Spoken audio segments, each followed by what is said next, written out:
সমাগত 2026 চনৰ বিধানসভা নিৰ্বাচন তাকে লৈ চৰ্চা চলিছে সমষ্টিয়ে সমষ্টি।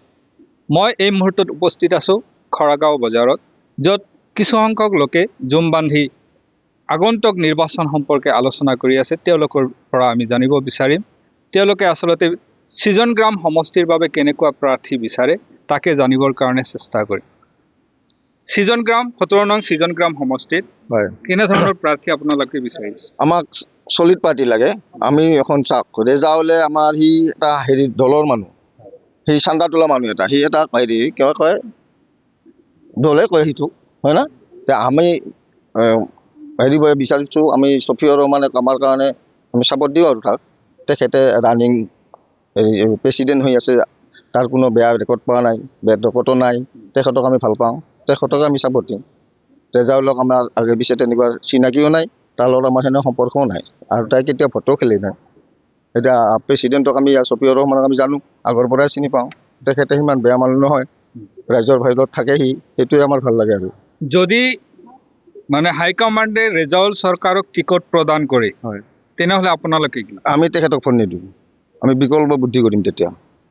আমি তেতিয়া বিকল্প বুদ্ধি ল'ম, তেখেতক আমি মানি নলওঁ কেতিয়াও। আচ্ছা, ছফিউৰ ৰহমানক আপুনি পচন্দ কৰাৰ কাৰণটো কি?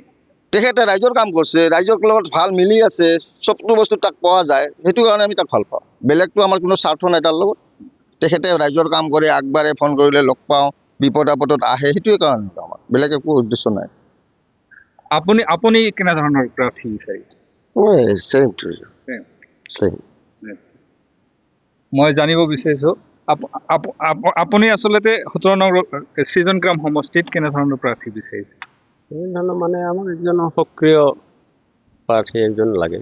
এতিয়া চাওক ৰেজাউল কৰিম যে আছে, তেওঁ এক প্ৰকাৰ ক'ব গ'লে পাত চেলেকা বুলিয়ে ক'ব খোজোঁ। মানে তেওঁ কংগ্ৰেছৰ পৰা কালি আহিল আমাৰ UDF দলত, আজি তেওঁক টিকেট লগা হ'ল। আজি ৰেজাউল কৰিম ডাঙৰীয়াই যে সেইটো পাৰ্টিৰ পৰা ইয়াত আহিল, ইয়াৰ পৰা যে আৰু অন্য দললৈ গুচি নাগ'ল আৰু কোনো মানে নাই।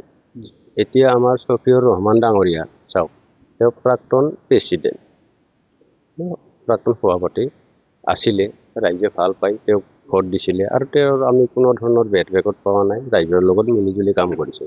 গতিকে টিকেটখন আমি তেওঁকে দিয়াটো বিচাৰোঁ।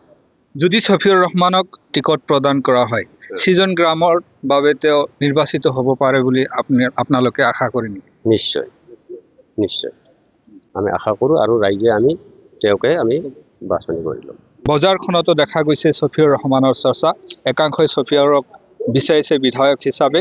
আচলতে হাইকমাণ্ডে যাক টিকট প্ৰদান কৰিব, হয়তো UDF দলৰ পৰা তাকেই প্ৰদান কৰা হ'ব, আৰু ভোটাৰসকলে বিশেষকৈ নিৰ্ণয় কৰিব আগন্তুক বিধানসভা নিৰ্বাচনত 17 নং সৃজন গ্ৰাম সমষ্টিৰ পৰা কোনে শেষ হাঁহি মাৰিব, সেইটো ভোটাৰেহে নিৰ্ণয় কৰিব।